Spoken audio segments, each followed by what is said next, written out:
Welcome to the Nerdstalgic podcast with your host, the Ginger Bookworm. Nerdstalgic with the Ginger Bookworm. Nerdstalgic with the Ginger Bookworm. A man has a choice. I chose the impossible. I built a city where the artist would not fear the censor, where the great would not be constrained by the small, where the scientists would not be bound by petty morality. I chose to build rapture. But my city was betrayed by the weak. So I ask you, my friend, if your life were the prize, would you kill the innocent? Would you sacrifice your humanity? We all make choices, but in the end, our choices make us. Andrew Ryan.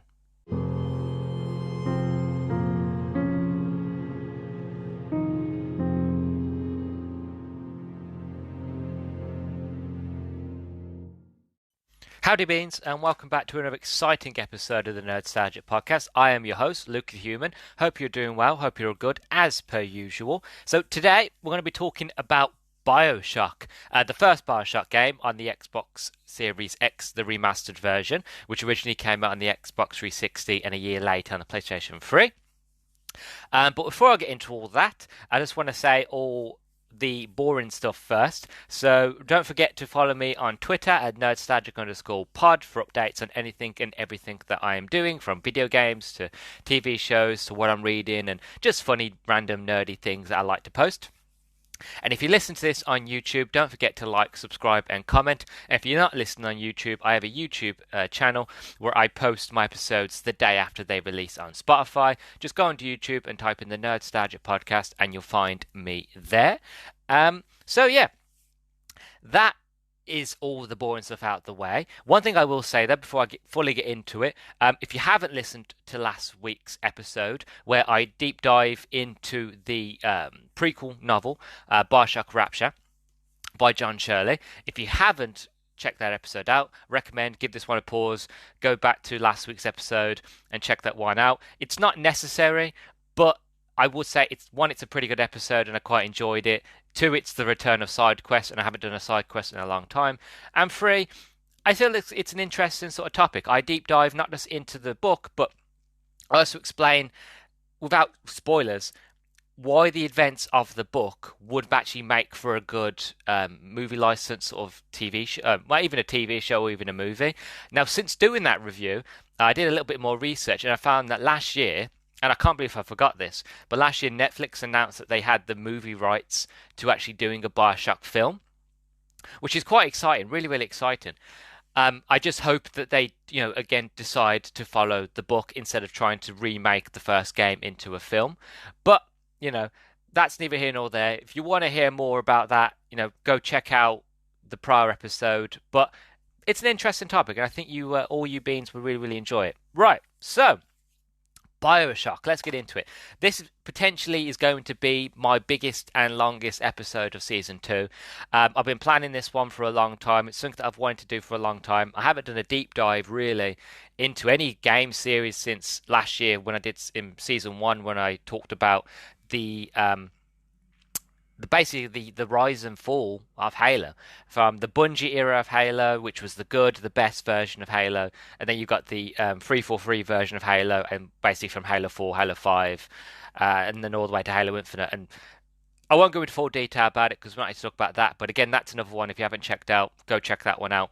But it's been a long time since I've actually done a deep dive into any game series in a long time, so I figured, why not Bioshock? So from all of May, when you'll be hearing this, I am planning to look into all of the Bioshock games. I can't guarantee they'll be each week. Most likely there'll be this one this week, and there might be another 2 other sort of topics in the middle before I'd say I do Bioshock 2, mainly because I want to properly play through the game a couple times, refresh my memory, because it's been a while since I played Bioshock 2, as I did with this one, do some research, do some backup, write loads of notes, and then I want to properly get into it. So I can't guarantee next week you'll see Bioshock 2, but we'll get there when we get there. But for now, we're going to be talking about Bioshock. So I wanted to start off by talking about my history on Bioshock. Basically, a bit of story time because I haven't done a story time in a long time either. Um, it's kind of silly to be honest, and I might sound a bit crazy, but I remember seeing the sort of trailer for this game. I think it was the E3 trailer, and it looked amazing. Like it was running on Unreal Engine. Obviously, it was a pre-made cutscene and all that, so it wasn't actual gameplay. It was kind of what they used to do. They don't really do it much anymore because a lot of game companies got in trouble for making CGI trailers and then the game not looking anything like that. You know what I mean? And a lot of gamers got mad, so a lot of companies don't do that anymore. They mostly just show gameplay, which is good. But I do kind of miss the day when they were just like concepts of like, we have no idea what this game's going to be, but we kind of know how it's going to look, so we're just going to push this sort of CGI trailer out. I like the concepts behind it, but I understand where they changed it. But it was as interesting to see this world. So basically, it blew me away at a really, really young age. Like it was 2007, so I was still in sort of primary school. So I was still quite young. Have wasn't even a teenage year. I think I was about 9, maybe a bit younger than that. So I was still very impressionable. I'd never seen a world like this before. You know, a world underwater that looked as beautiful as this. I didn't know what a CGI trailer was. I generally thought this is what the game would look like, and in a way, the game kind of stuck to that and does actually look the way it does. Um, but actually, I didn't play it straight away when it first came out. But that trailer really stuck with me. And this is where it gets a bit silly. And this is where people might think I'm a bit crazy. But I used to dream about Rapture. Generally, it was like a siren call. You know, it was like this game was calling to me. It's like if you've watched the movie Rose Red by Stephen King, you know, it's very much the fact of that's a deep cut, to be honest, because not many people know that film. But it's like the series Rose Red. Like it's Rapture's calling to me. It's like come back, finish what you started, give it a go. You know, come rebuild Rapture. You know that sort of thing. I was dreaming about it. I was having really vivid dreams of underwater cities and big daddies and this sort of thing. And I was just like, I wasn't, my body and my brain and my consciousness wasn't satisfied until I finally got round to playing this game. And I did eventually. My dad got it, and then I remember sitting and playing it, and I was just enthralled. And sorry, pardon the pun, but I'm going to use this all the way through. But I was enraptured by Rapture, okay? I said it, it had to be said, but it's true. I was enraptured all the way through. This game just blew me away. And it was just me, like it blew everybody away because this game was running on Unreal 2.5. The game itself, you know, nobody had seen anything like this before. This was a concept that no one had ever experienced. You know, if you ever played the intro of this game, no other game started like this. Like the game started by not telling you anything. Generally, you crash in the ocean, you see a lighthouse, you take a bathysphere underwater, you got a man talking to you about what is possible and what isn't, and then you see the city of Rapture, and it's just like no hand holding. Like here we are, you're in the city, you're in this utopia, have forth and explore. You know what I mean? Like this game was revolutionary for the time. And for me, it's always been one of those where, again, even now I've played it multiple times. Every now and then I'll get a dream where it'll call back to me, but come back to Rapture. Give it another go. So every year or two, I will go back and I will replay Bioshock. And I replay for all of them because I just love all the Bioshock games and series. To be honest, I think actually replaying this game now for this review, I think it was my 10th or 11th time that I've actually fully replayed it and done everything. And at this point, the game is a breeze for me because I know where to go, I know where all the tonics are, and not just that, I'm playing it on the remastered edition because I bought the Bioshock trilogy remastered for next gen, and I remember replaying it through it again. And I play it now on New Game Plus, so I have all my weapons upgraded. I've got all the upgraded plasmids. I play it on a higher difficulty, just to make it a bit more fun because I am very much OP. And such a fun experience. And even though I know what's going to happen, and I know the twists and the turns, and I know everything about Bioshock and Rapture and Andrew Ryan and Jack and Atlas and all that, even though I know all that, it still feels fresh. It feels new. This game still feels incredible, and it still blows me away. I'm still left in awe at moments where I'm just sitting there looking. I'm like, this game looks gorgeous, and especially when I played it on next gen, when I got the remastered editions. Again, I was blown away once again of like, this is what I imagined. I remember it looking like because I played it on the 360, and if you play it now on the 360 or PlayStation 3, and you look at it through the eyes that you have with next gen, you can see it a bit rough around the edges. Not it's beautiful, but it's still a bit sort of not as grand as you remembered. And then when I played it on next gen, I was like, okay, this is how I remember it looking. This is how I remember it looking visually stunning and you know what I mean? So that's my history with Bioshock. It's constantly calling to me. It's constantly a siren call of like, come back to the city, reclaim the city, save me, replay me. I've got that constantly in my head of like, let's just do it, do it, do it. So that's my history of Bioshock. I love it deeply, and it's one of them series that has always stuck with me. Always sort of enthralled me and just sort of pulled me in. And again, every now and then I'll come back and I'll replay this series because I have to. I have to experience it. You know what I mean? There's no way you just can't. Um, so that is my history with Bioshock. As for the next part, one thing I want to mention is that there will be spoilers. I don't really want to sort of. Basically, the thing with Bioshock is the fact of if you haven't played this game, it's worth going in it knowing nothing. And what I mean by that is if I was to sit here and say, oh, this happened in it and that happened in it, you'd be left feeling like, oh, well, Luke's ruined it for me. And I don't want that. I don't want to ruin it for anybody. So what I'm going to try and do is there will be some spoilers, but I'm going to kind of pull back on them as much as possible. I will mention when there is a spoiler, and if you played the game, you know what spoiler I'm talking about. So when that part comes, I will let you know. But I will try to be as non-spoilerific as possible. I will try to be not intentionally completely vague where you don't know what I'm talking about, but vague enough where if something was to happen, you kind of don't feel like I ruined it, basically. So we'll be all right. We'll be okay. Also, just one thing I want to mention how this review would be structured. So how my review is going to be structured, it's not like I do most reviews where I just do an introduction and then I'll go I'll just go one step at a time where it'd be like, here's my introduction, and then you have another long sort of winded sort of waffling sort of talk where I just talk, and then the end. The way I'm going to structure this is I'm going to pull it in parts. So you've got the introduction here. The next part after this will be visuals and presentation. Then I'm going to talk about the little sisters and big daddies.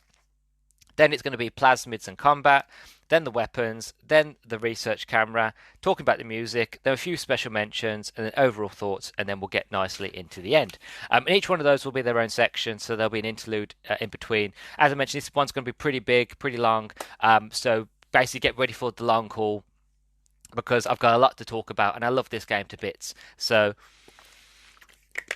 it's going to be fun. It's going to be a lot of fun, and I've just had to hydrate myself to get myself ready, because I can already tell that my voice is going to get dry from doing this episode. So, before we get, shall we get into it, basically? Yes, we should get into it. So, what is Bioshock, right?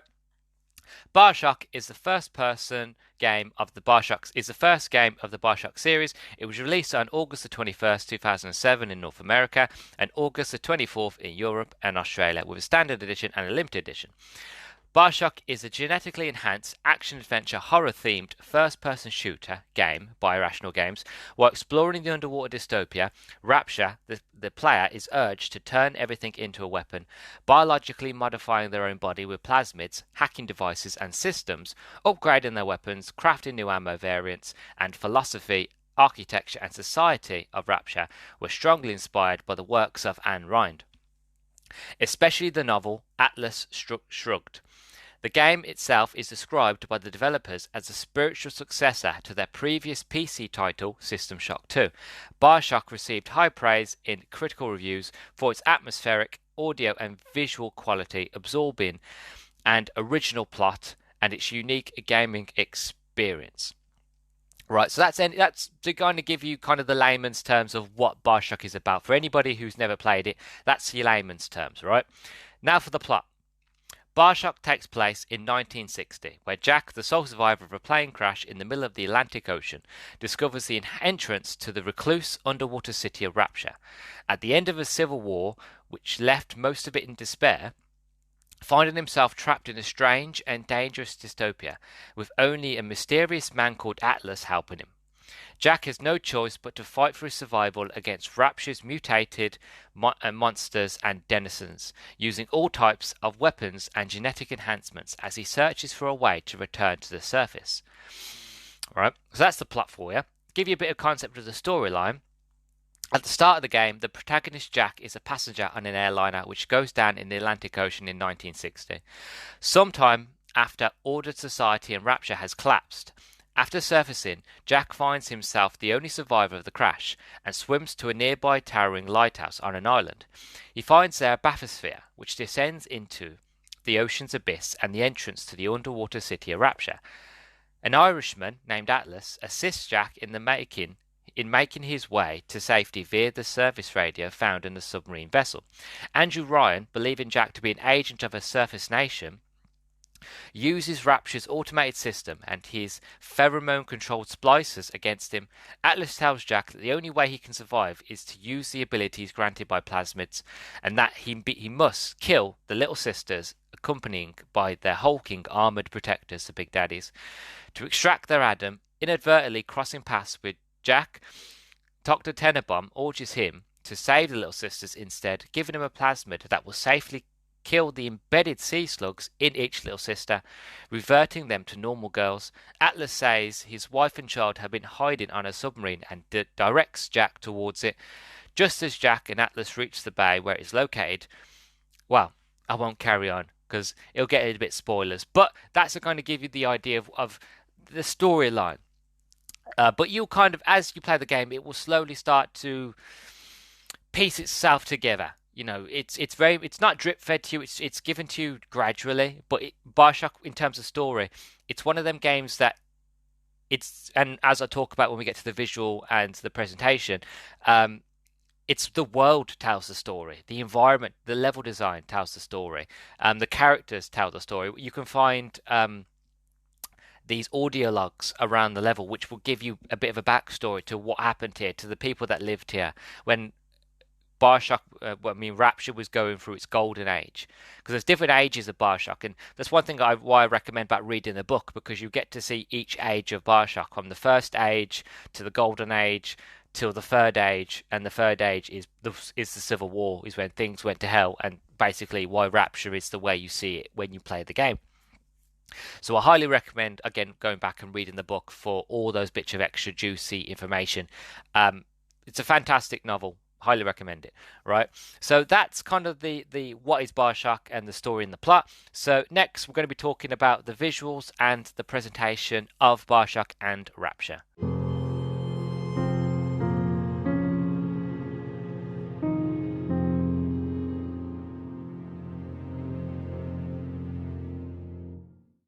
Right, so the visuals and presentation of Rapture. Now, as I mentioned in the introduction, Bioshock and Rapture has always been, to me, gorgeous. I've always found it so stunning. It's the thing that attracted me, and I think what started the siren song in my head originally was just the visual aesthetic of this level. Now, if you've listened to me long enough, you know that I love my visuals. You know I love my level design. Anything that's appeasing to the eye, like the game could be completely terrible, but if you have great level design, I'm willing to work with you, because it means that you've generally tried. Like, the story might not be great, but you've generally tried to make me feel like I'm in a living, breathing world. And Rapture is definitely one of those situations where the story and the visuals both bolster each other, both build each other up. And I've spoken about this many times about everything has to bolster everything up. You have to build each other up. You can't just have one is really good but the other's flat. You know, to build a great world and to build a great presentation, everything has to bolster each other. Everything's got to support each other so that we can reach the higher heights and the echelons of peak gaming and peak story and peak narrative and all that jazz. As I mentioned, I played this game on the next gen version, the remastered version, and the game just looked even more gorgeous. I was drooling, just blew me away. Especially that introduction where they redid the introduction to the game. Still kept it the same, but just visually more beautiful. And every time I play that intro, it's you know, when you have Andrew Ryan, who you don't even know who he is at this point, is just talking to you. This man is just talking to you about the impossible, about why he decided to build the impossible, and his version of impossible is Rapture. And then the curtain comes up, and you just see this underwater city. You've got fish and whales and octopus and all kinds of manner of creatures just floating around you. And you've got the music as well, and the visuals and the presentation is just it's perfect.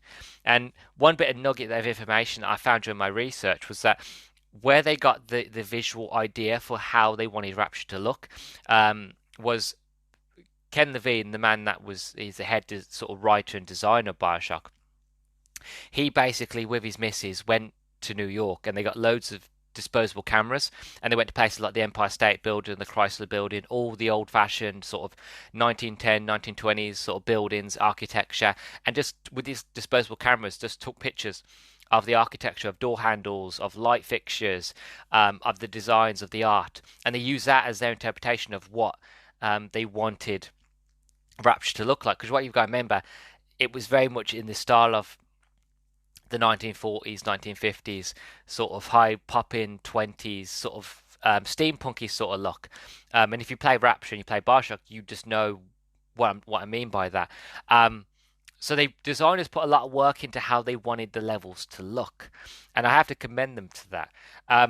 As for the presentation, I've always found, and again, this is where it might be a bit crazy, but the presentation is of a living, breathing world. Rapture is alive, in lack of better words. It is generally another character. So you don't just have, Andrew Ryan, Jack, the main character that you play as in the game, or Atlas, or even Tenenbaum. The sort of the third or even fourth main character in that is Rapture.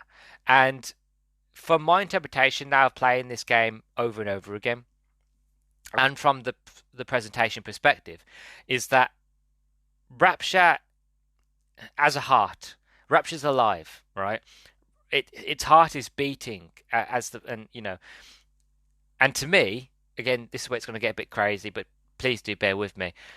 Rapture actually is, the main character. You're not the main character that you play as. So Jack is not the main character. You might play as him, but the main character, the main sort of narrative story and all that is actually Rapture, right? Rapture is the main character. And what I mean by that is the fact of when you have, again, this is going to get a bit spiritual, but when you have enough people in certain area, you can tend to bring things alive.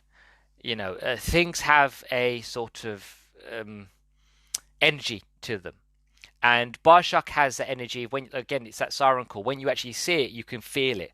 You can feel its emotions. You can feel it's alive. You can feel the presentation that generally that Bioshock is alive. That Jack is the Grim Reaper. That he's come to kind of watch Rapture die.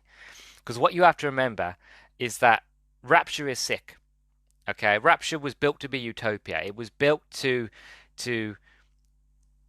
serve as a place for people to be free. So you have to imagine that Rapture is a society of freedom. It's a society of hope. It's a society of dreams. It's a society of magic, of fantasy, of love, of passion.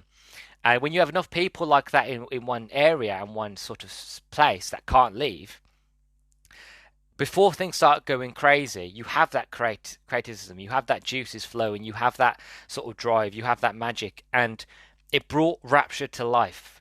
When Rapture was at its golden age, and again, the hindsight of reading the books, and even that from when you play the games, you can see it at certain parts, the Rapture and how beautiful the city was, that the city started to come alive. And that by the time that we get to playing the first game, Rapture is now sick. It's leaking, the infection has spread, the infection being the splicers, the viruses being Andrew Ryan and Atlas. Andrew basically it was slowly killing the one thing that he helped give birth to. And Atlas just wants to corrupt it and use it for his own gain. So Rapture is slowly dying. And your main character, Jack, you are the Grim Reaper. You've been called back to Rapture to watch Rapture die and hopefully save it and give it a good death, because there's no way you can bring Rapture back. Rapture has fallen.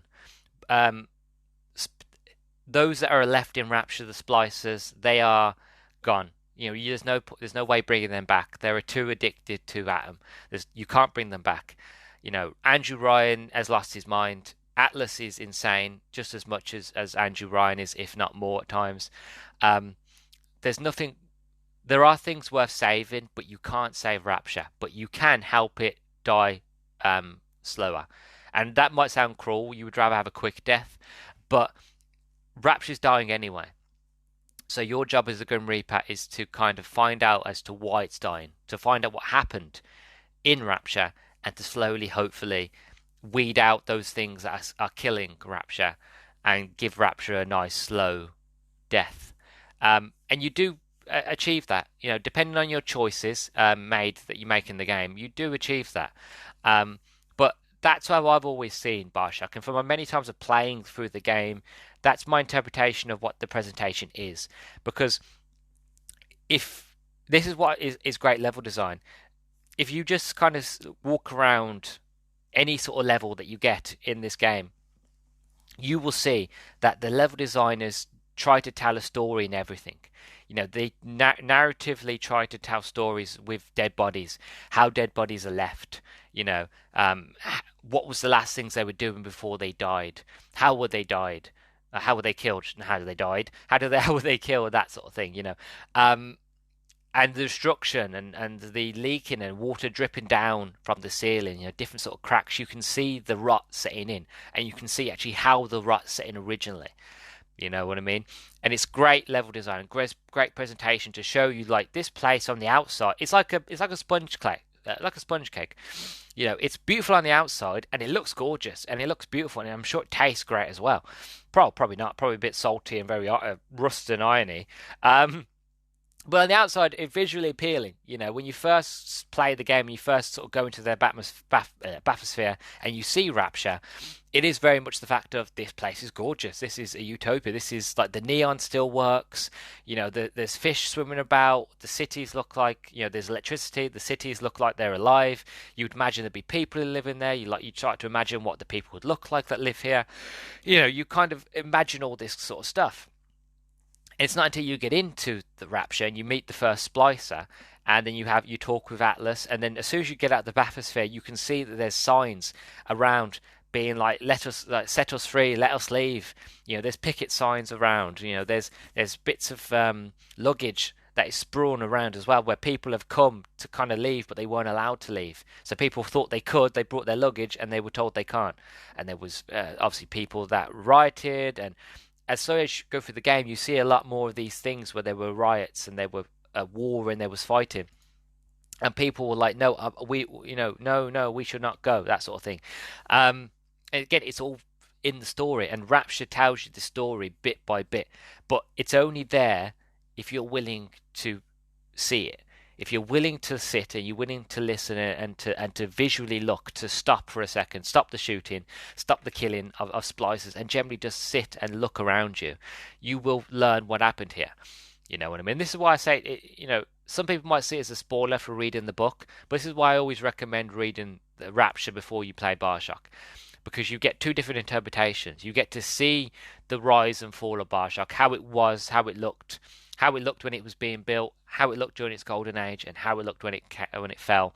And then when you play the game, you can be like, okay, I remember this part of the book. I remember that part of the book. I've been here. I've seen this. I remember how it used to look because I've visually seen it. And now seeing it when it's decayed, it gives that extra emphasis of like, damn, a lot went down here. And this place could have been a utopia, should have been a utopia. But because of the greed of humanity and the wants of others, and obviously, again, Rapture was meant to fail. Obviously, I won't get into it. I could do a whole episode on as to why Rapture fell, and the sort of philosophy behind Rapture. But one thing I will say before I move on is the fact of it's its own fault, not Rapture. It's the people and the ideals behind Andrew Ryan and all that was the reason why Rapture fell. And that's all I will say on that, because again, that's a different topic and a different episode for another day. Maybe I might do it in the future. But yeah, so that's sort of one thing. That's what I wanted to say about the visuals and presentation. One final thing I want to mention.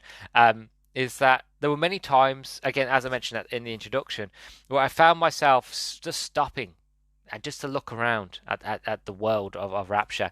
And one of my favorite things to do is with this game is generally just to find a giant window and just to stop and look at the fish. And I know it sounds kind of silly, but it's part of the charm of Rapture. Is it's the you when as you're playing through the game, you tend to forget where you are. You know you're in a city, and you know that you're surrounded by people that have lost their minds, but you tend to forget that you're underwater. It's not until you see water spurting through the ceiling, through bits of glass. There's cracks in the glass where the water's spurting through, and slowly but surely, Rapture is flooding and dying. But there are times where you're running about where you forget you're underwater, and there are times. I remember when I first played the game, it caught me off guard. I'm like, oh god, yeah, I'm underwater, and then I would just stop and I'd look out the window and I'd watch the what's a group of fish called? Is it called a school of fish? Yeah, it's a school of fish going past, you know, and just looking at the whales and hearing the sounds of the ocean and hearing the sounds of whale music and all that. It's again, it's enrapturing. It pulls me in. It's like, oh my god, I am underwater. So again, the presentation, the visuals all work in tandem together perfectly to kind of tell a story that something happened here. This place was once beautiful, but it no longer is, and it's your job to find out what happened here, and it all works fantastically together.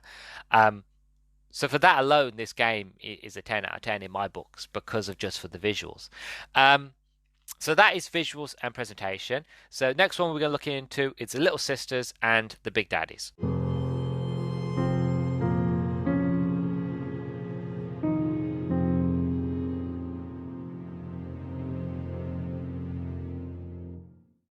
Right, so on to the next section, Little Sisters and the Big Daddies, or as I like to call them, the lifeblood of Rapture.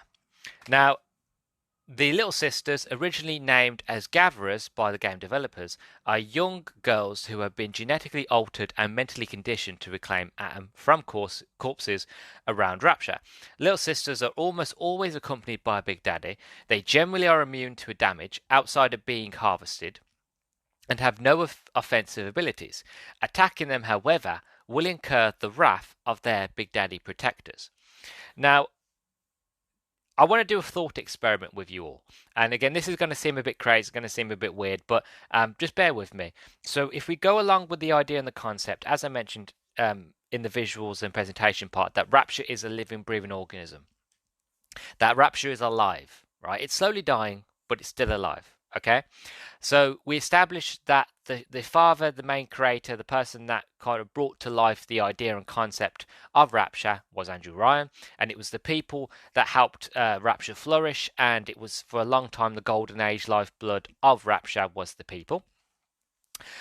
And now that we play Bioshock 1, and now Rapture is now dying. It's now got to a point where it is slowly starting to decay, slowly starting to die. And that's because of the two viruses that are Atlas and Andrew Ryan. And that the splicers, they're also viruses, bits of bacteria, things that are trying to kill and slowly start to seep away and of the destruction of decay, really, trying to suck as much of the life force out of Rapture as possible. All right. So that's the idea. So if you have an organism that is slowly dying, that's being killed by a virus and loads of bacteria, the one thing that keeps your body alive is your bloodstream. Now, Rapture's a heart. Rapture's heart, in my opinion, is the music, and we'll get to the music in a minute. But one of the things that the heart needs to pump is blood, and the lifeblood of Rapture is the atom. The atom helps Rapture flourish. I don't know what the atom does to Rapture, if I'm being honest. I never asked. It's never really sort of implied to the story. But it is implied, but it's never told what the Little Sisters do with it. They just collect it. But the Little Sisters, I like to imagine them as the red blood cells. They are the things that kind of keep the Rapture's heart pumping, keep Rapture going, right? The Big Daddies are the protectors. They're the antibodies. They're the things that protect the red blood cells from the viruses. So they're the ones that help the red blood cells continue their job safely, securely, and protect them. So if any sort of viruses, whether it be a splicer, whether it be Andrew Ryan or Atlas or yourself as the player, anybody gets close to them is instantly a threat, and they fight them off and they protect them to keep them healthy. Well, as healthy as they possibly can. They are technically not, they're technically dead because of the sea slugs inside them. But the idea behind it is that it saves them. It keeps them alive, keeps Rapture going. As well as the big daddies being the antigens, being the antibodies, they have other jobs as well. Their other job is to keep the body going. It's to fix the leaks. It's to fix the pipes. It's to kind of stop any sort of water from coming in. Because if it wasn't for the big daddies and if it wasn't for the little sisters, Rapture would have succumbed a long time ago. And, you know, lack of a better word, it would have drowned. It would have flooded. It would have been reclaimed by the ocean. Because you ask any architect, if you decide to build anything underwater, the ocean will keep trying to get in. It's kind of hard to keep the ocean out. The ocean will always want to try and find a way in. You know what I mean? And if you've got a city like Rapture that's underwater and it's surrounded by salt and it's really, really cold, it's going to need constant maintenance to make sure this place doesn't go under. And Rapture's got to a point where there's hardly any people still around. Those that are still around aren't cognitively functioning, really. So the only people that are left to keep Rapture going, to keep Rapture afloat, is the big daddies. And if you got rid of those, the place would have seeped. You ask any engineer, life, well, again, I'm quoting Jurassic Park, but life finds a way. The Aztecs and the Mayans found it true when they left their cities deep in the Amazon forest. The Amazon took them back. It didn't take long for the forest to take them back, but the Amazon did eventually. It's the same with Rapture. The ocean will take back the city eventually. It won't take them long, but it will happen. Okay, as long as if you don't keep on top of it, it will go, right? So they are very main sort of important parts of keeping Rapture alive. The Rapture that we know is to keep it alive, to keep it functioning. And this is really important to the story. Also, the fact that the big daddies are the mini bosses as well. They're quite tough. They're the reason you want to upgrade your weapons. They're the reason you want to upgrade your atom, as well as upgrade your plasmids as well. And you want to harvest or rescue the little sisters. All of it's important because the big daddies will get harder. Now, you can choose to ignore them. You don't have to fight the big daddies, but it is in your best interest to fight the big daddies. The reason being, for two reasons. Reason number one is that you get given the choice at the beginning of the game to either harvest or rescue a little sister.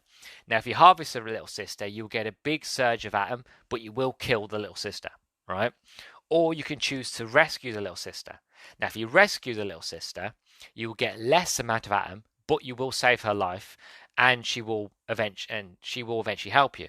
Now, when I first played the game, I wasn't aware of this whole choice and consequence. I wasn't aware of choice and consequence at all in any sort of video game because I hadn't played a game that actually had choice and consequence before. I just thought that if the game tells you to do it and you do it, that's what you're meant to do.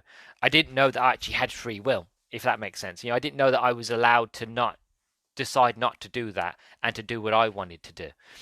So because Atlas, who is at this point in the game is my friend. He's got a very nice, very calm, very sort of luscious Irish voice. He's very trusting. He's my friend. He's been helping me. I've been helping him. As far as I know, what he says is gospel, and I'm going to do what he says. And he told me to harvest the little sisters. That's the only way I'm going to survive. That's the only way I'm going to make it in Rapture. So I did. Because why wouldn't you? Why wouldn't you trust this man who's been trying to help you? You know what I mean? Why wouldn't you? But later that I learned that it was more beneficial to rescue the little sisters than to harvest them. Because if you rescue the little sisters, that keeps them alive. Eventually, when you start to collect a few of them, they will kind of give you gifts. And they'll leave you gifts at gathering stations that you can go to, and you get like extra atom that they've saved for you. They might even give you new tonics that you couldn't get before, and you're going to need those tonics because they're going to help you. They'll boost your hacking. They'll give you like things like electric flesh, so that if an enemy hits you, you will release a static charge that will kill them. And if you fully upgrade that, most splicers will die in one hit when they hit you. So when you get swarmed, don't worry about getting hit because those that have hit you behind will die. So it is worth beneficial from doing to saving the little sisters. But also, as I mentioned, option number two, it's that choice and consequence. If you want the best ending of the story and you want to sort of again help Rapture heal and help Rapture have that slow death, you want to save and rescue all the little sisters that you meet, and so that means you're going to have to fight all the big daddies in the area, which again is not easy. But as long as you're upgrading your stuff and you're sort of rescuing every little sister that you see, and as well getting all the tonics and buying tonics and inventing tonics and stuff like that, as long as you're actually playing the game as you know, instead of just running and gunning and running and through, if you're taking your time learning the story, exploring that sort of thing, it will slowly get easier. And again, if you want the best ending, it's what you want to do. If you want to harvest all the little sisters, then you get the worst ending, the bad ending, and basically you just keep Rapture slowly dying. So yeah, you might. Well, I don't want to say what will happen, but what happens in the worst ending. But Rapture is still going to die. So you're basically the yeah. I don't want to go into it because it's spoilers, but it's not the best choice. And like I said, you can choose to ignore the big daddies, but again, why would you? Because you're just making the game harder for yourself because you'd have less Atom, which means that you will struggle. Even on the easier difficulties, if you don't have Atom, you will struggle. The game tells you this. Like, if you go to leave an area without killing any of the big daddies and rescuing the little sisters, the game will tell you, like, are you sure you want to proceed? Because you don't, it's going to get harder at this point on. So you're going to want to keep going. You're going to want to go back. So it's all up to you. It's your choice. But again, I highly recommend rescuing the little sisters if and when you can. So that's the lifeblood. That's the big daddies and little sisters. On to the plasmids and combat of Rapture. Right. So the plasmids and combat of Rapture. Plasmids are a special serum made from processed atom that introduce modified stem cells into the body, allowing for genetic modification and mutation, giving the user what some might call superpowers. Their use requires a supply of Eve. Plasmid bottles are recognized by their deep red color. Plasmids are obtained or brought with Adam throughout the course of Bioshock. Jack has a limited number of plasmid slots for actively equipped plasmids, and his currently equipped plasmids can be charged at a gene bank. The player may purchase additional slots and select plasmids at a gatherer's garden. The player can purchase the third level of versions of plasmids without having the first two levels as a prerequisite. So that's kind of idea of what plasmids are. They genetically alter your DNA. They give you what someone would class and call superpowers, and what they allow you to do, and the different sort of powers give you different sort of abilities and that sort of thing. Now, my idea in terms of Bioshock is there's nothing wrong of having a good old 1-2 punch. And what I mean by that is the fact of get your plasmids. My recommendation would be the Electro Bolt, to shock an enemy, to electrocute them, and to get in close with your wrench and give them the old 1-2 smack smack dead. Right? It's a fantastic, method of combat in this game, and it works wonders, especially when you're playing the high levels, when you don't have as many resources, you don't have as much ammo. Relying on your plasmids and your wrench is a fantastic idea and is the most fun. Now, I'm going to list off the plasmids you get in the game, and I'm going to talk about the ones I use the most and as to why. So the plasmids you can actually get in Bioshock, you've got the Cyclone Trap, which spawns a mini tornado that flings any splicer who steps onto it into the air. Electro Bolt sends a jolt of electricity to electrocute an opponent or to open a few locked doors in Rapture. Enrage, which causes the target to attack anyone in the near vicinity. Hypnotize Big Daddy. Hypnotize a Big Daddy into thinking the user is a little sister, and it would protect Jack for a short time. Incinerate, or should I say incinerate, because it's got an exclamation mark. Sets the target on fire, dealing damage over time. Also ignites any flammable objects in the firing radius. Insect Swarm spawns a swarm of hornets which will home in on the nearest enemy, damaging them as well as distracting them from the player. Security Bullseye causes all security devices in the area to attack the target. Sonic Boom creates a powerful burst of air in front of the user, knocking back any enemy or object caught in the blast as well as dealing them damage. Target Dummy spawns a hologram that distracts any enemy, allowing the user to escape. Telekinesis pulls the targeted object towards the user and allows them to throw it forward, dealing physical damage to anything it hits. And then finally, Winter Blast temporarily freezes the target, allowing them to be shattered using another weapon. Right, so those are the plasma that you can get in the first Bioshock game. I'll be honest with you, the ones I use mostly are Electro Bolt and Incinerate, especially when you get Electro Bolt fully upgraded. It does a lot more damage, and enemies are sort of electrocuted, sort of stun locked, shall we say, for longer. And again, you have to imagine what happens when you mix electricity with water. It's not a good combo. It's pretty dangerous, and it can kill you in one.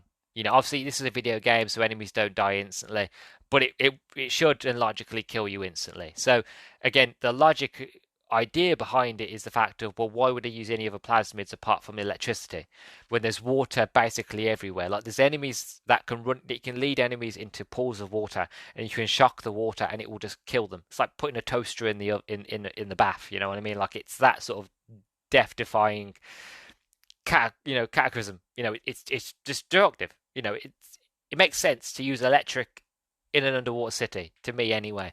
So that's the one I use the most. And if I don't use that, I might have fun using Incinerate, especially when you fully upgrade that, and it can kind of set multiple enemies on fire at once. It's so much fun, just to set splicers on fire and just watch them panic.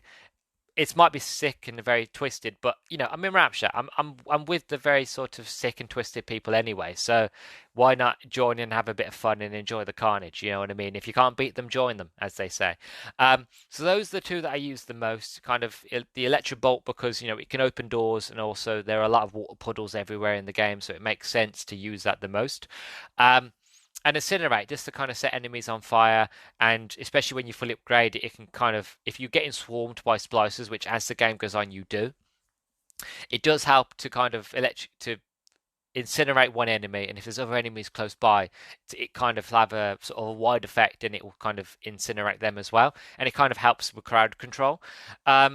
And also, like I said, with Electro Bolt, it will take out any turrets. It will take out any sort of those security bots, drones that fly around. You can take them out. You get up close, you can hack them. It's all sort of for the cause. It all kind of makes sense to me. But for this review, I did sort of sit there and go, well, I've got to be fair. I've got to try out all the plasmids. So I gave them all a go. Cyclone Trap is good, but again, there's not many moments. It is a trap at the end of the day. There's not many times in this game where you have to hold the fort down, or have to kind of hold off like any sort of hordes. There's only a few times, but really, if you've got a shotgun, or you've got other plasmids, it's not really that thing you're going to use a lot. So I didn't find myself using it that many times. I have many situations, should I say, where I needed to use it. In Rage, again, I used it once. I didn't really feel like it was really needed, especially because, again, the one I'm going to mention now, Hypnotize Big Daddy. Anytime that I would clean an area of the Little Sisters, you'd still find Big Daddies walking around the area, basically moping about, quite depressed, really, because they'd bang on grates to get the Little Sisters to come out. No little sister would come, so they get quite angry and they walk around. If you have the Hypnotized Big Daddy plasmid, you can throw it on them and they will follow you around. And for the harder levels and higher difficulty, you're going to want the backup from a Big Daddy to help you out. So that one is actually, I would rather use that over Enrage personally. But again, it depends on your playstyle and how you choose to play. Insect swarms, they're quite useful. They're something that I would use quite frequently, mainly because, again, it works great for distraction, especially when you fully upgrade it. It can affect a lot more sort of people in a single area, and allow you to get up close and to kind of take them out with your wrench or shotgun or your pistol or anything like that. So it is useful, but again, only really on the high levels is it useful. When you are being swarmed by splicers, that it would be useful for, again, crowd control. Otherwise, lower levels, not so much. Security Bullseye, again, I used it once, mainly because I had all the tonics to allow me to instantly hack any turret or any of the flying drones in an area. So again, I didn't really need to use the security bullseye because I was the security bullseye. I was control of all the cameras, all security in a level, so I didn't need to use a plasmid because I'd already done it. You know what I mean? Sonic Boom, again, it's a fantastic crowd control, but again, it's not really needed until the end of the game. Again, target dummy is the same, not really needed till the end because again, it distracts enemies. But again, I used it once, but I didn't need to keep using it. You know, it's like a one-time thing. You know, I don't need it to distract turrets or enemies because I could just electrocute turrets and get up close, hack them, and then they're mine. So I don't even have to worry about targeting and anything like that. So I didn't really use it much. Telekinesis, it's a fun one, but again, not needed. All the other plasmids do things that you could do better. It's fun to have telekinesis. It's fun to pick up things and throw it. But again, I've got weapons. I've got my shotgun and I've got my assault rifle. I've got my machine gun and pistol and grenade launcher. I don't need to pick things up and throw them. You know, if you're playing on high difficulty and ammo is sparse, then yeah, I would say anything and everything that you can find to pick up and throw enemies would be useful. But again, lower levels, not so much. Winter Blast is a really, really good one, but it's not good until you fully upgrade it, because when you fully upgrade it, you get a chance of freezing an enemy and shooting it. And if you have a shotgun, like one hit kill, you can just turn them into chunks of like frozen meat. It's fantastic. But again, it's not one that I used a lot because I had Incinerate and I had Electro Bolt. But again, it's still a pretty good plasmid, right? So those are the plasmids that I used. Those are the plasmids that you find in the game. On to the weapons of Rapture.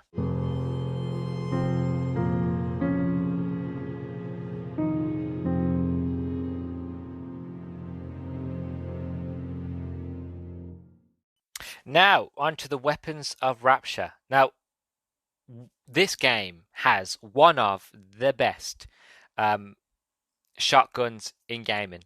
The way it looks, the way it feels, the way it feels to use as well.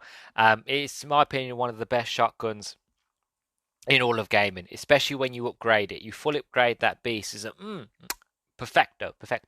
Now I'm going to list off all of the guns in the game, as well as the ones I like to use the most. So all the weapons you get to use in Rapture are, you get a wrench when you first start playing the game, which is the only melee weapon that Jack acquires in the game. Unless obviously you count plasmids, but actual physical melee, it's the wrench, the pistol, the machine gun, a shotgun, a grenade launcher, a chemical thrower, a crossbow, and your research camera. I will talk about the research camera in a minute.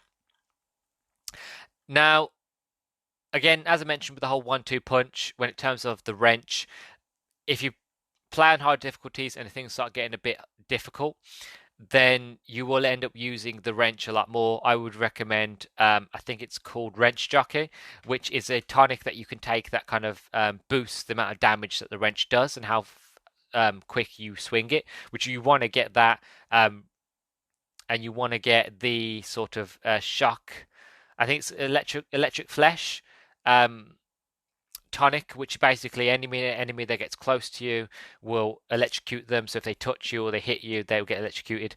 And again, you're going to want that for the old 1-2 punch. So when you're shocking an enemy here and hitting them, if you get caught behind you and the enemy tries to attack you, they will get stunned or it'll kill them instantly. Depends on how upgraded your version of the tonic is. So the wrench is useful, but you only really use it for the first part of the game mostly, again, unless you're playing on high difficulty. I found myself mostly just using 3 weapons, which was the shotgun, the machine gun, and the pistol. As I mentioned, I played on New Game Plus, so I had all these fully upgraded. But I enjoyed using the shotgun because, again, any shotgun in any game, it works wonders. It does high amounts of damage. It clears the room very, very quickly.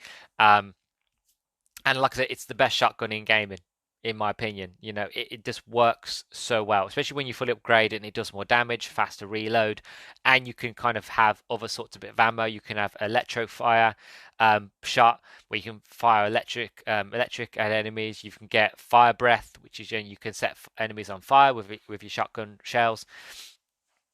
What more can you ask for? as well as you having your standard buckshot. It works perfectly, and it kills enemies, especially big daddies. It kills big daddies almost instantly in a few hits, especially when it's fully upgraded. The machine gun, again, great crowd control when you got loads of enemies around you and you want to disperse them really quickly. You get anti-personal rounds with this one as one of the standard rounds. And armor piercing rounds. Armor piercing rounds you're going to use for the big daddies. Anti-personal rounds will do more damage to splicers than standard rounds will do. So again, that quicker rate of fire and that huge magazine. Anti-personal round, you clear a room very, very quickly. Especially when you're taking a big daddy on, you're going to want the anti-armor ones. They'll just melt big daddies very, very quickly. And then you have the pistol, and especially when you fully upgrade this pistol, I always like, in any sort of game that I'm in, if it gives me an option to upgrade my starter pistol, I will always do it. If I ever get around to reviewing Dead Space, one thing that you find me talking about the most in that game is that I fully upgrade the plasma cutter. The reason being is that that was the first gun that I upgraded, as an example, was because I always found myself whenever I played any sort of survival horror or any sort of game that allowed you to upgrade things, I would always use the big guns first, the sort of the machine guns or the grenade launcher, that sort of thing. And I always found myself that if I ever fall back onto sort of the starter pistol or the starter weapon, it would always save my skin. So the reason I always used to upgrade the plasma cutter was that if any other weapon that I had, if I ran out of ammo or that I basically found myself kind of stuck, that I could fall back to at least one weapon that was fully upgraded and that I could melt the enemy. And the plasma cutter, for that example, always helped out. And it's the same thing here in Bioshock. I fully upgraded the pistol. I always saved up rounds for it, sort of anti-personnel rounds, armor piercing rounds, as well as sort of the standard shot. So that when I ran out of ammo in my shotgun, I'd always go to the machine gun. And when the machine gun ran out of ammo, I know I'd had old reliable of my pistol would always help me save the day. And I had all my ammo saved up so that I could scavenge around for other bits of ammunition for the shotgun and for the machine gun. And it would save me any sort of stress of like, here we go, I'm stuck with just a wrench now. You know what I mean? So I always seem to stick with these weapons because, again, they work perfectly and they do what I want them to do. But again, as it was for the plasmids, I decided that I was going to play the game fair, and to be a fair reviewer, I will sit and I will use every single weapon, right? So the grenade launcher is fun. It's a fun weapon to use. It's great against the big daddies. It's a great against clearing rooms, about clearing loads of splicers. One thing I will say though is that the main sort of grenade launcher shot is great. You have another upgraded one, which is a heat-seeking missile, which again is fantastic. It helps a lot, especially when you're going against big daddies. One of the special ammo types with this gun is proximity mines, which in concept sound fantastic, but as I mentioned with some of the plasmids, there are not many moments in the game where you have to hold down the fort, where you have to fight off waves and waves and waves of enemies. So I only found myself using the proximity mines once, but apart from that, I just used the standard grenade launcher shot, and that did it for me. I didn't need to do anything else. It just worked perfectly as it was. So it's all right, if you want to take on big daddies, but it's not really needed. It feels too overkill, too much, and you don't really want to waste the ammo on splicers. So you won't end up using it that much. I know I didn't end up using it that much anyway. Then we have the chemical thrower, which is basically a sort of ranged weapon that it's like a flamethrower. So you can fire napalm, which is flamethrower. There is an electric gel, which you can shoot electricity, and there is a what's it called now? What's that really, really cold water liquid stuff? Liquid nitrogen. You can shoot liquid nitrogen. So you've got fire, ice, and electricity. All work fantastically. A lot of fun, especially when you fully upgrade it. It will mount a big daddy really, really quickly by using flame. You can also use it as a cattle prod and fire electricity, and that clears a room of splicers very, very easily. I didn't use the liquid nitrogen one a lot, mainly because liquid nitrogen was great. You could freeze enemies, but you still had to switch to another weapon, to either your wrench or shotgun or any other weapon, to basically shatter the enemies into pieces. So I didn't find myself using the liquid nitrogen one very, very much. Um, and finally, which I was going to use its own section for this, but I decided to sort of bring it in to sort of the weapons part of it, because this tool, it is a tool, and it's the most important tool in your arsenal, which is the research camera.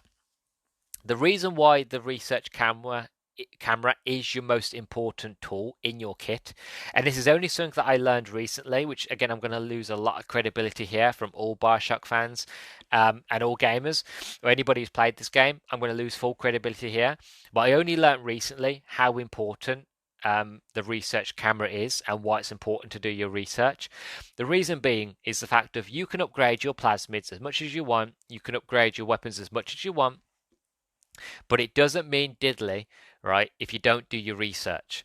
The research camera, which you get later on in the game, I think actually in the second or third, yeah, I'd say in the third mission, third level, is that if you use the research camera, if you research enemies, so if you get, say, for example, the lead head, which is the splice that uses a gun, right? If you fully research the lead head, you will get given damage bonuses.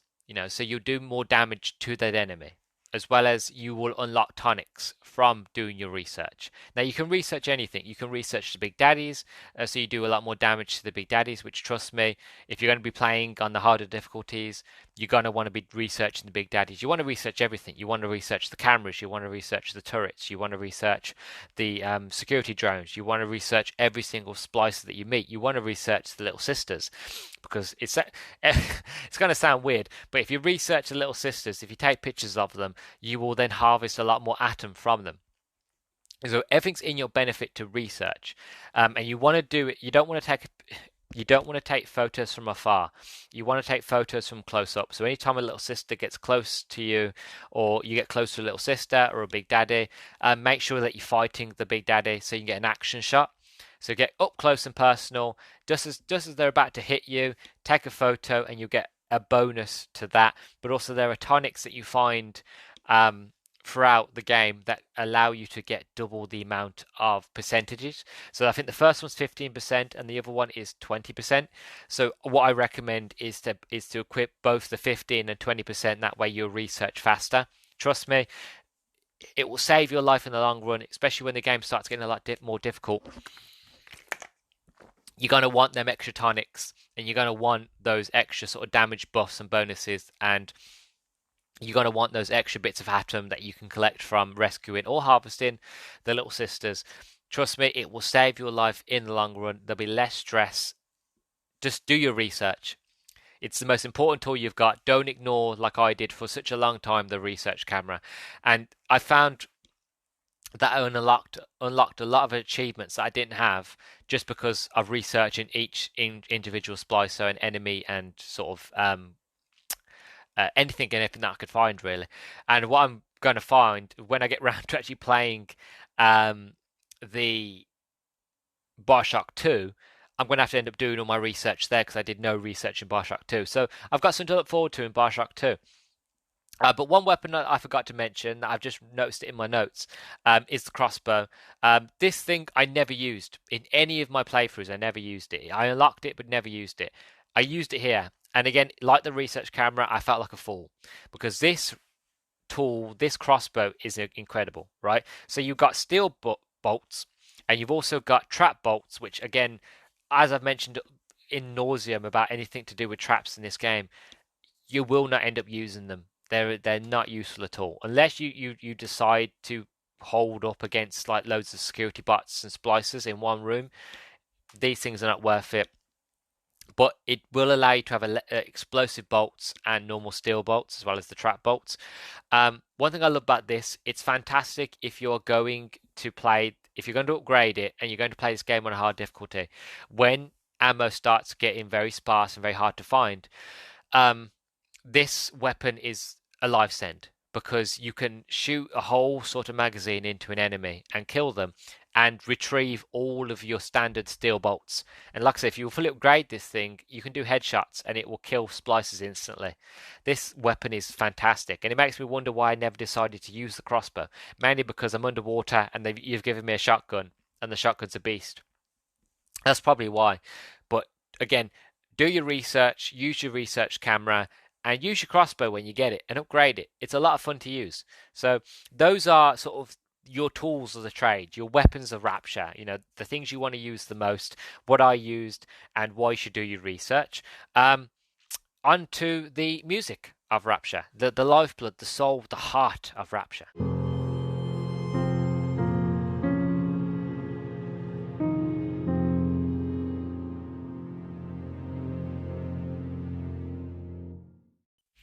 Now onto the music. Now, as I said, Rapture is alive. It's living. It's breathing. From the presentation to the characters and enemies and all that lives inside it. It's a living, breathing world. Yes, it's dying, but it's alive.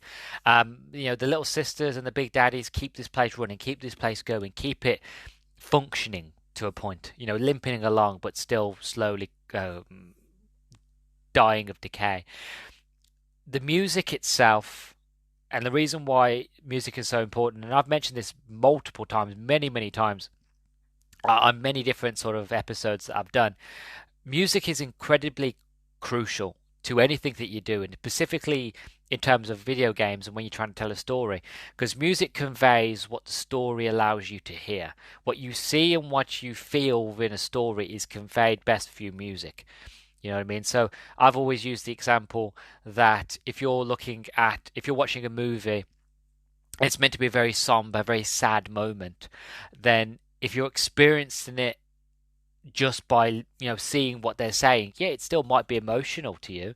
But if you put a nice classical undertone, little bits here and there of a bit of classical music in the background, that will sort of entice you to want to more so emote, to open up your heart, open up your soul to what's going on, and it will pull you in harder. Like The Boy in the Striped Pajamas, that's a very hard hitting sad movie, but I feel like without music it wouldn't hit as hard as it does.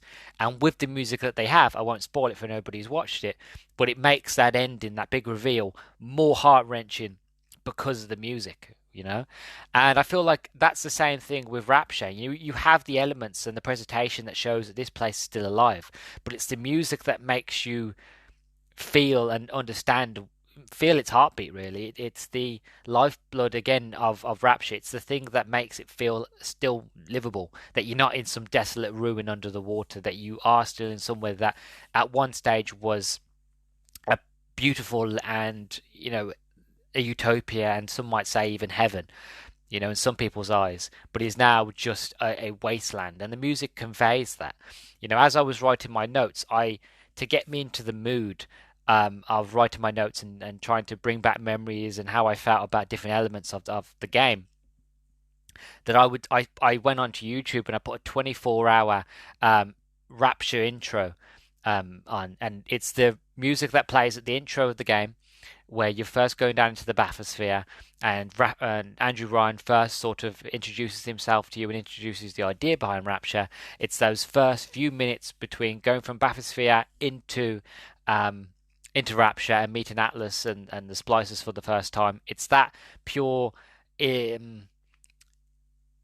what word am I looking for? It's that pure excitement, is that pure imaginative creativeness, that unknown, that feeling of the impossible made possible. You know what I mean? And I listened to that soundtrack on a loop, on that 24-hour loop, just over and over as I was writing my notes to really get me in the mood. And it worked fantastically because because I had the music, I could picture scenes, I could picture characters and picture moments and really quantify what it is I felt about this game and story. And it's so important. And as I said, music, it just brings the world to life. It brings Rapture to life. It's the heartbeat of Rapture. You can feel its sorrow. I know it's not alive, but it feels alive, and that's what I'm trying best to convey in this review, is the fact of, Bioshock is a story about Rapture. It's the end of Rapture. It's showing you through sort of using story, using characters, using visuals. It's telling you a story of how Rapture fell and what's going to happen next in terms of your adventure when you first get there. And it shows the sorrow, that this place was beautiful, but it shows that this place is no longer livable. It's no longer viable. It is limping along, and it will eventually fall. And these are the feelings that I've got just from the music alone.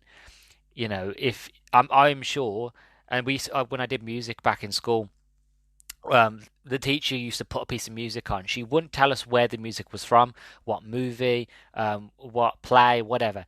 She would put a piece of music on, and she'd tell us all to close our eyes. And then after she'd played it, she'd play it again. But when you play it again, she would ask you to write down what you saw. Um, when you had your eyes closed. She'd only play it for a bit. She'd play some parts longer than others, but then she'd write down. It'd be amazing. You'd find how each one of us, and there was a class of like 25 to 30 kids, each one of us had a different story. Sometimes it was a soldier, sometimes it was running through a forest, sometimes it was happy, or sometimes it was sad, or people saw different things because different emotions feel differently. People are different. We're all the same, but our souls and our creativity and our imagination defines who we are as people, as beings.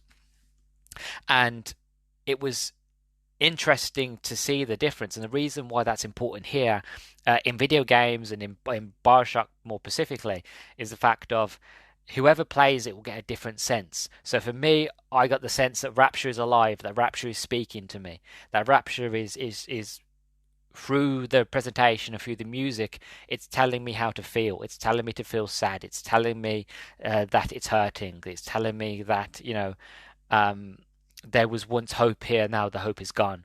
And these are the feelings that I get, and this is why again music is so important. And I'm sure I will mention this many more times in the future, um, because I love the idea of how music is used in any sort of form of medium, um, and especially when here in Bioshock and here in Rapture, it's used perfectly.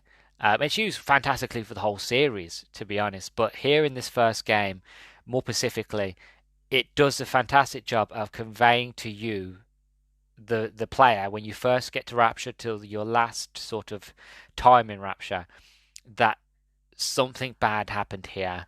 And even if you didn't have the visuals, you could still have a sense that this place was once a miracle of engineering and is now home to, well, it's now a prison to those that are stuck here.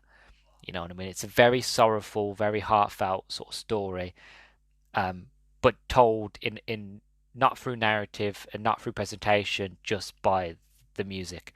So the music designers, whoever sat down to write the music for this game, hit it on the nail perfectly, in my opinion. And yeah, I just love the music of this game. I'd happily sit and listen to the whole soundtrack on my own, just while I was doing writing or while I was playing a game. I mean, I'd happily sit and listen to it because it's so um, whimsical and beautiful and heartfelt, and it's everything that music should be. You know what I mean? The reason why we listen to music is to feel. Music is was created to convey emotion without having to actually say anything. You know what I mean? And it's very beautiful. So that's the music part of Bioshock that I wanted to mention. I did get a bit soppy there. I do apologize, but I just love the music of this game, and I really wanted to convey how it made me feel and what it made me think when I heard it. So that's the music. On to a few special mentions, and then we'll do our overall thoughts.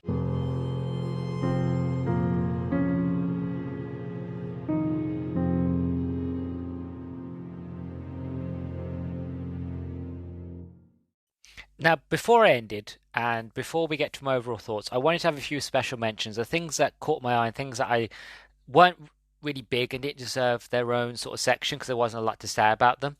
But I wanted to kind of mention them here just before we wrap up. So, the first sort of special mention I wanted to talk about was the audio logs.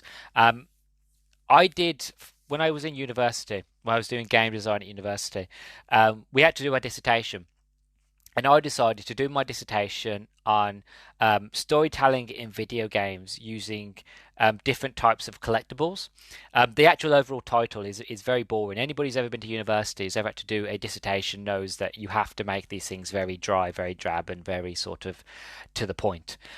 So the title of my paper that I wrote was Storytelling in Horror Games, an exploration of storytelling in video games via visual, audio, and text-based collectibles. And one of the games that I decided to look into was Bioshock, specifically the audio logs. And the reason I looked into it is because I'm sure I've spoke to this of nauseum, but one thing that I really love about Bioshock and what I love about video games is that when you have collectibles that tell a story within a story, so you have your main story, but then you have collectibles that expand on that, expanded media. One of the reasons why I love reading video game novels, or I like reading the comic books that goes with video games and stuff like that, is because I love the world so much that I want to experience it more. I want to hear other people's stories. I want to hear other people's accounts. I want to know what happened before this happened, or I want to know what happened after this, that sort of thing. I've reading Star Wars novels. I've got all the Dragon Age novels that I haven't read yet. I want to get round to Dead Space. I haven't read those. I've read all the Mass Effect novels just because I love that series and that franchise so much that I wanted to be in that world, but see it in a different perspective. And audio logs and collectibles, that sort of thing, allow you to do that. And it really, for me, it really enhances the events of Rapture, and it really shows the downfall and allows you to really get an idea of how these people that lived in Rapture, how their lives, how it was affected, what happened, and that sort of thing. It's really incredible world building. Now, for example, there's a lady her name's Diane McClintock, right? Her name's Diana McClintock, and that she is an old flame of Andrew Ryan. And Andrew Ryan basically didn't want anything to do with her and basically told her to do one. And she basically went to a nightclub for New Year celebration on her own. Very, very sad. Then she splices, go into the bar, destroy the bar. She gets attacked and she gets her face all disfigured. So then she decides to go to Dr. Steinman, who is the leading cosmetic surgeon in all of Rapture. He's one of the best, one of the groundbreaking, the best at it and everything. Everybody goes to him. So she goes to see Dr. Steinman to fix this scar that's on her face to make her beautiful again, because Dr. Steinman is the best. He's been proven to make people beautiful and gorgeous. Sadly, by the time that she gets to Steinman, he is already starting to lose his mind. So that when she wakes up from the anesthetic, from going under procedure, under the knife, shall we say, she wakes up, she sees the reflection, she finds that Dr. Steinman has basically butchered her face. And it turns out that Dr. Steinman himself, the way he's lost his marbles is that he's trying to look for perfection, that he's trying to look for things he's trying to make the perfect person, the perfect human face, he hates anything that's ugly. He wants to change it and make it beautiful in his own image and that sort of thing. But the problem is he will never find it because his idea of beautiful is unattainable. You know what I mean? So she wakes up and it sends her crazy. It sends her mad because Dr. Steinman has butchered her. And this is basically this story, that little tale that I've just told. It's all from memory that I heard by listening to audio logs. You listen through the audio logs of the story, and these are the little bits of detail that you get told, that you hear as you play through the game. If you used to bother to look for the audio logs, if you don't find them, you're just going to get the main story. But if you want to find out what happened in Rapture here and these people, you listen to these audio logs. And not just that, as you go through the game, you find more of Diane's audio logs before all that happened, and you find out what it was like when she first met Andrew Ryan, when she went on dates with Andrew Ryan, and then you can slowly piece together the story that when she met him, it was lovely, it was romantic, it was wonderful, it was first dates, and then things didn't go very well, he wasn't interested in her anymore, so he decided to basically ignored her, and eventually by the time she gets to on her own, New Year's Eve 1959, she gets attacked by splicers, and then she meets Steinman, and then, she loses her mind, and it's a sad story. It's a sad tale, but it's slowly drip fed to you, and it's incredible world building. And Diane is just one of the many characters you can listen to. There's Sullivan, who is the head of security. You have I can't remember his name. The main character of the Bioshock book, Mr. McDowd. I forgot his first name. Well, let's call him Edward McDowd for argument's sake. You get to learn more about his story. I already know his story anyway because I've read the novel. But you have to imagine when the first Bioshock game came out, the novel wasn't out yet. So this was your only idea of who this guy was, and he was the head engineering. And you can tell that he as you find more of his audio logs, he gets more frustrated and annoyed at Andrew Ryan because he's not being listened to. You know, he's basically seeing he's got to go to the underbelly, the hidden parts of Rapture, because again he's the head engineer. He goes to these parts and he sees the big daddies, and he doesn't like the idea of the big daddies, and he doesn't like the idea of the little sister, and he sees them skulking around in the underbelly of Rapture. Also, he finds people in Rapture who are hyped up, who are becoming splicers, and are very violent, and he's warning Sullivan, he's warning um, Ryan about all this. He's not being listened to, and he's also trying to say, like, and there's also bits of the story where he tells about the creation of Rapture and how that you're underwater and how the water will keep trying to get in because it's salty. You've got to use certain sort of materials, and it's a fantastic sort of world building, really. And I just wanted to mention the audio logs because they do a fantastic job if you're willing to search and you're willing to take your time to look for them.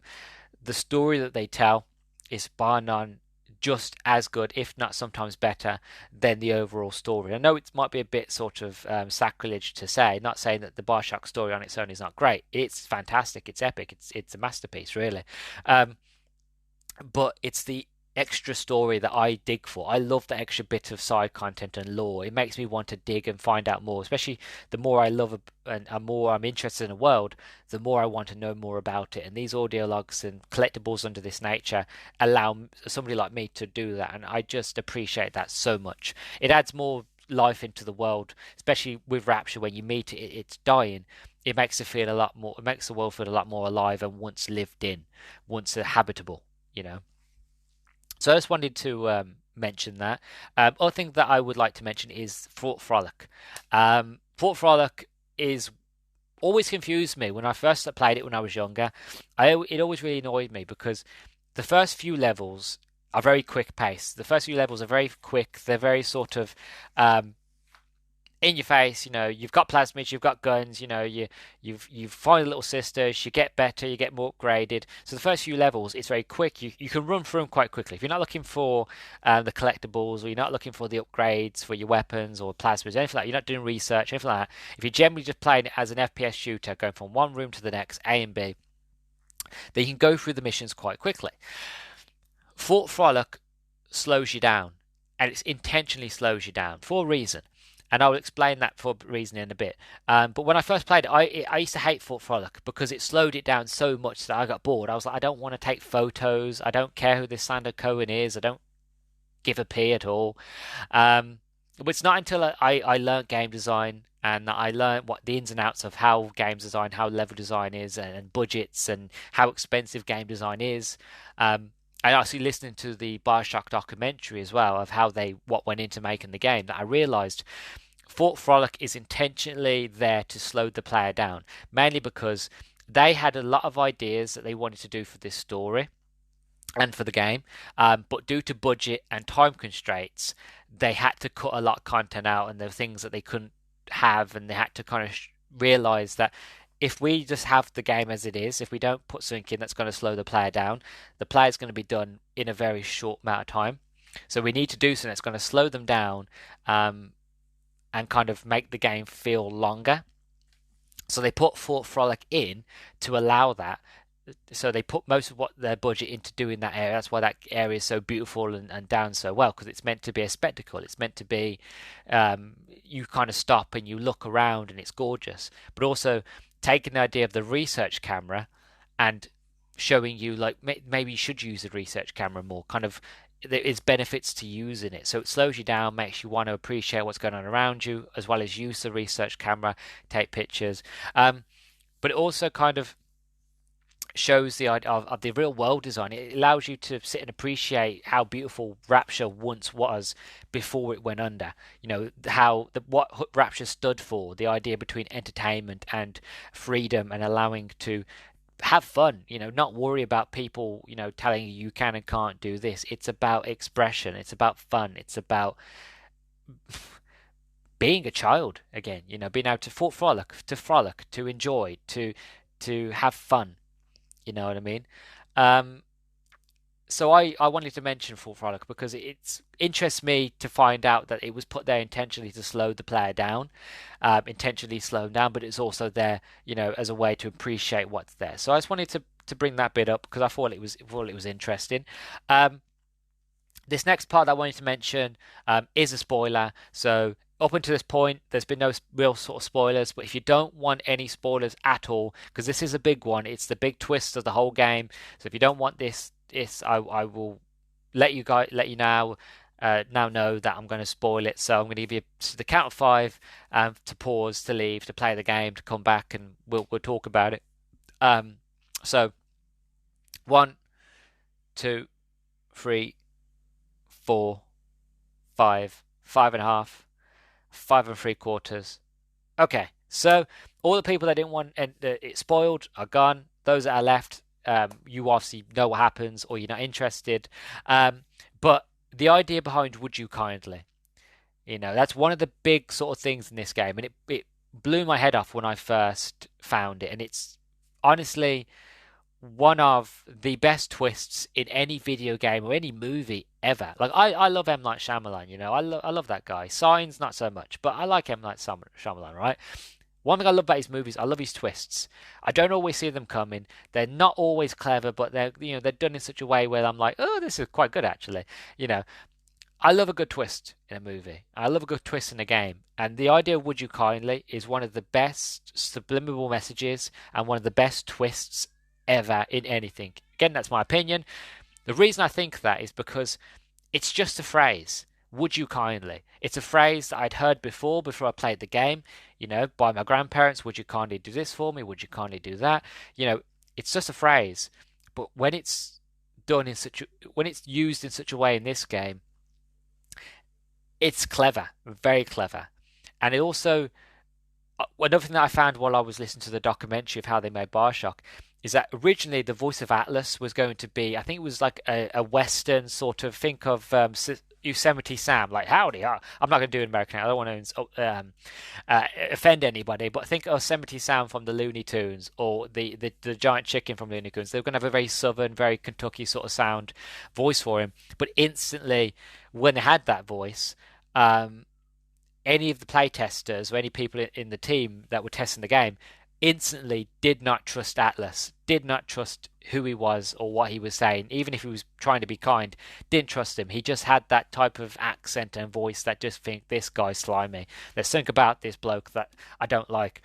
So they decided to change it to a very calm, very relaxing, very somber Irish accent, and that's when the creation of Atlas is from. You know what I mean? And then if you hear the sounds, "Would you kindly?" "Would you kindly kill Andrew Ryan? Would you kindly do this? Would you kindly do that?" That's my attempt at an Irish accent. I do apologise. Would you believe I'm half Irish? And but anyway, I'm going off track. The point is, when you hear the words "Would you kindly" from a very calming, very welcoming voice, you have no reason not to trust what you're being told. And again, up until this point in Bioshock, no video game has ever done this before. No, as far as I know, as far as I'm aware, no video game has done what Bioshock did. So, none of the players, no matter how many video games you played, or if you was new to video games, you would never experience this before. And it was the idea behind it was just a phrase. It was just something that wasn't said all the time, but it was said when there was an order. But you didn't notice that it was an order. You just said, well, Atlas is my friend. He's asking me to do something. He's asking me to help him. Would you kindly go save my children? Would you kindly pick up the radio? Would you kindly pick up a wrench? Would you kindly kill Andrew Ryan? You think, well, yeah, I have a reason to pick up this speaker because I want to listen to him. Would I kindly pick up the wrench? Yeah, I would pick up the wrench because I need to defend myself. Would I kindly do this or would I kindly do that? Or would I kindly kill Andrew Ryan? Well, I have a reason to kill Andrew Ryan because he's a knobhead. He killed Atlas's family. I have all the reason in the world to not like him and to do as Atlas says. It's not until you find out that it was all a mind control and that, you're subliminally being controlled and being told what to do and that you had done it because you had you didn't know other words not to. You didn't know that you were being mind controlled. that it's such an incredible twist. And when the twist happens and you find out who Atlas is, and Atlas isn't Atlas, he's Fontaine, and how, if you've been listening to the audio logs and you've been paying attention to what Andrew Ryan was saying and all that, then you actually know that Fontaine was a really bad guy, that he faked his death, and that he pretended he was reborn into Atlas. Again, all this is explained in fantastic detail in the book. I know I keep mentioning the book, but please do go back and read the book. It's absolutely incredible. But what I love about it is it came out of the blue. It blew my head off. I couldn't believe it when I first heard the words "Would you kindly," and then to find out what those words meant and what I'd done. I was like, oh my god! And no video game to this day has ever done it as well. Has never done anything like it. And I don't think you will be able to again, probably not for another couple years. Simple reason: Bioshock is still very much loved. It's still very much in the minds and memories of most players. So that if any video game would try to do it again, we would instantly notice. I feel like we would do, unless it was done in a very clever, smart way, like it was done here. We would notice it. So I don't think it's something that we would ever see in video games for a very long time, until my generation is old enough where we either not playing as games as much, and the new generation has come in that are new, that don't know what Bioshock is. Bioshock is an old game, you know. It's not really only remembered by those that still, grew up with it. And then they could probably try to do it again. But I feel like it's a one-trick pony. It's one of them things that, like, one video game can do it once and it blow people away, and it's not something you can do again. I'm sure games try to emulate it and try to copy it, but no games did it as good as Bioshock, and no game ever will do it as Bioshock, do it as well as Bioshock did it. The end. So I just wanted to mention those things. Oh, by the way, if you skipped ahead, spoiler over now, done with the spoilers. But that's all the special mentions. I'm going to go on to my overall thoughts now, and we're going to go step by step, and yeah, then we'll wrap it up nicely. So onto the overall thought.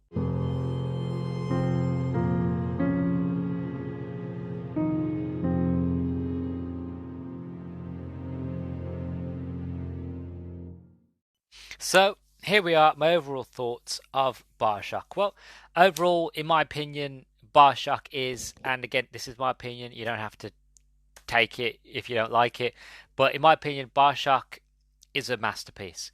It works perfectly, in all aspects, from the presentation to the combat to the gameplay to the music to everything, really. Everything is just the story, narrative, the twists, the turns. It's all perfect. I have no real faults with this game. As I mentioned, the trailer did what a trailer is meant to do. It drew me in. It drew me in so long, for years, until I finally got around to playing it. I dreamt about it. You know what I mean? So the presentation's already there. Then when I got to Rapture and I saw how beautiful the world is and how gorgeous and how I've never seen anything like it before, and it felt like true next gen to me, going from the original Xbox and PlayStation 2 and that sort of, and all those sort of consoles, and to come to Xbox 360 and to experience this world. It was phenomenal. You know what I mean? So in my opinion, Bioshock is a masterpiece and always will be a masterpiece in my eyes. As I mentioned, just earlier about, in the spoilers, no other game has ever been able to do what Bioshock has done, and it never ever will be able to do what Bioshock has done. And even if they tried to reboot it, I don't think it would work. Not just because we've already seen it, but because it works so perfectly as it is, that unless they change it and they try to do something different, this game would always just be perfect. But that's the beauty, and that's why I welcome sequels. That's why I welcome reboots and stuff like that, because if they succeed, great, fantastic. We have another fantastic game or movie or whatever to watch. But if it doesn't, you still have the great, the perfect to go back to. You know what I mean? So in my opinion, Bioshock is a masterpiece. The visuals and presentation do a fantastic job of trying to convey to you the narrative and the story of what happened here. That this place is alive, that it was once a kicking utopia of the golden age of ingenuity and technology and creativity and inventiveness, and anything that you wanted to do, you could do. The freedom, it was the pinnacle of what freedom should be and what freedom is. And when you finally get there, it shows you that this place went down, and it's up to you to figure out what happened. And through using the use of visual and presentation and narrative and story, it conveys that perfectly to the T, as well as the audio logs as well. If you listen to the audio logs, you get a lot more, and you get a better sense of the people that lived here, as well as it makes the place feel more alive. As for again the little sisters and big daddies, they work perfectly as well. You don't have to harvest the little sisters, but if you do, you get a better ending. The big daddies are a fantastic challenge. They're a lot of fun. So it is worth doing as well, because if you rescue them, you get more Adam, you get more tonics, so there's a benefit to it. Better ending, more Atom, more powerful, a lot more fun, and be a lot more creative within the gameplay as well. Again, as for gameplay, plasmids, and combat, the combat is fun and fluid. Granted, for me personally, yes, I only use the same plasmids all the time, or the same weapons all the time, which is like the shotgun, machine gun, pistol, sort of Electro Bolt, and Incinerate.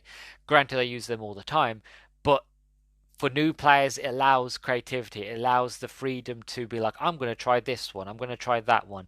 I've upgraded this weapon so it can do this now. It can do that now. So it allows that sort of you the freedom to experiment, to be very free flow. Yes, it's still very early, sort of 2008, sort of, that generation of gaming. So it's not perfect nowadays, but for what you could do back then, it was incredible. It changed the game in terms of combat, and the idea of gameplay, and how a shooter would play and work.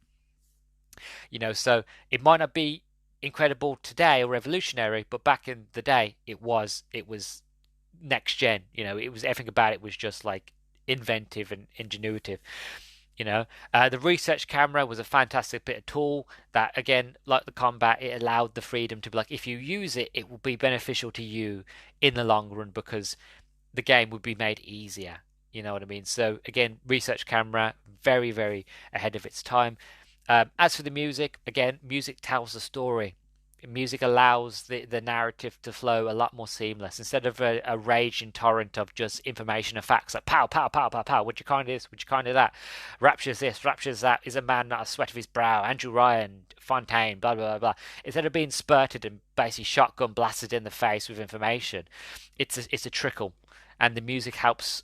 Instead of it being like a gentle, like a tap on the face of information, it's a gentle swipe. It's a gentle breeze along the cheek of like, Andrew Ryan, Atlas, plasmids, little sisters, again, I'm just, the image I've just put in my own head there was a bit silly, but it allows the narrative to flow. It allows the presentation to take a seat and to relax. Instead of doing all the heavy lifting, all the work, it allows this is what the presentation is. Here's the music that accompanies it. Now just sit and enjoy the vista. Enjoy what you can see. Enjoy what you can feel. You know what I mean? Feel emotion. Feel happy. Feel sad. Feel sorrow. Feel joy. I want you to feel something in this area, and the music conveys that perfectly. And like I said, music is important in every single genre, any sort of visual genre. They do it in audiobooks now. I love audiobooks that have audio cues like soundtracks, sound effects, and background music. I love when they do that. So music is important to best convey and bolster what is there to make it better. So the music is fantastic.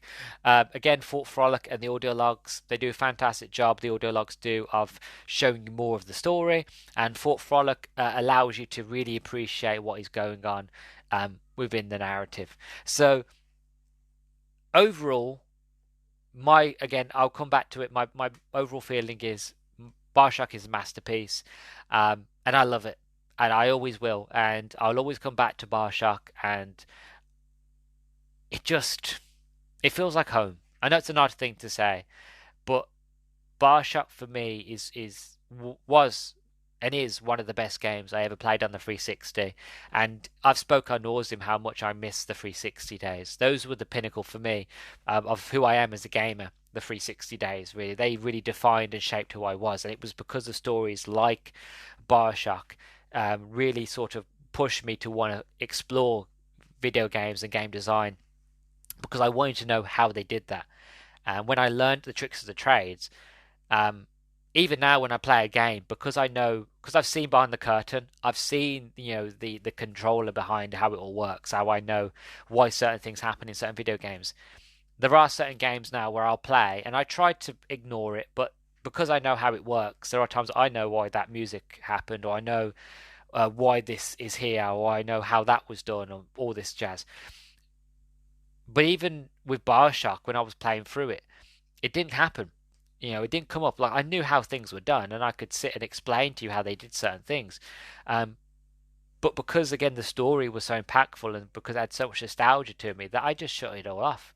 That all just blocked out. I was able to sit and feel like a kid again, and it felt like, even though it was my 10th or 11th time back to Rapture, it felt like my first time. So to me, Bioshock will always hold a place in my heart of being one of the best video games of my generation, and probably one of the best video games ever.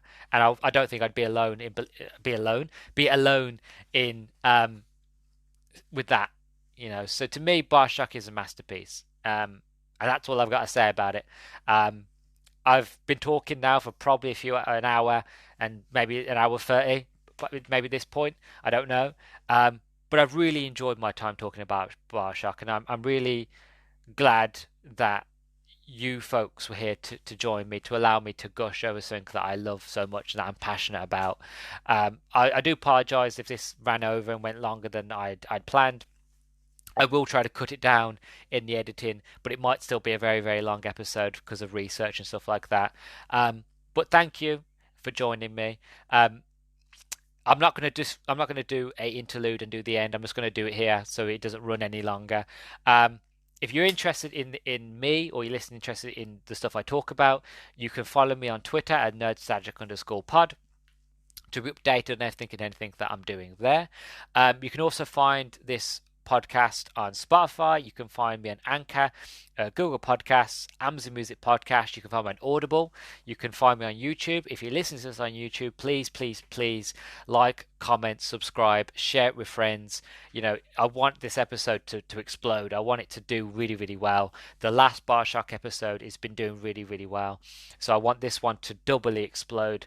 And it's down to you folks on YouTube. So like, comment, subscribe, share with friends, all that jazz. It will mean the world to me. It really, really will. And also, if you listen to this on Spotify, don't forget to give me a star rating for 1 to 5 stars. 5 stars, best thing you've heard in your life. To 1 star, I don't know what I'm talking about. Bioshock is a masterpiece. Whatever you feel like is fair. 1 to 5 stars, I would really, really, really appreciate it.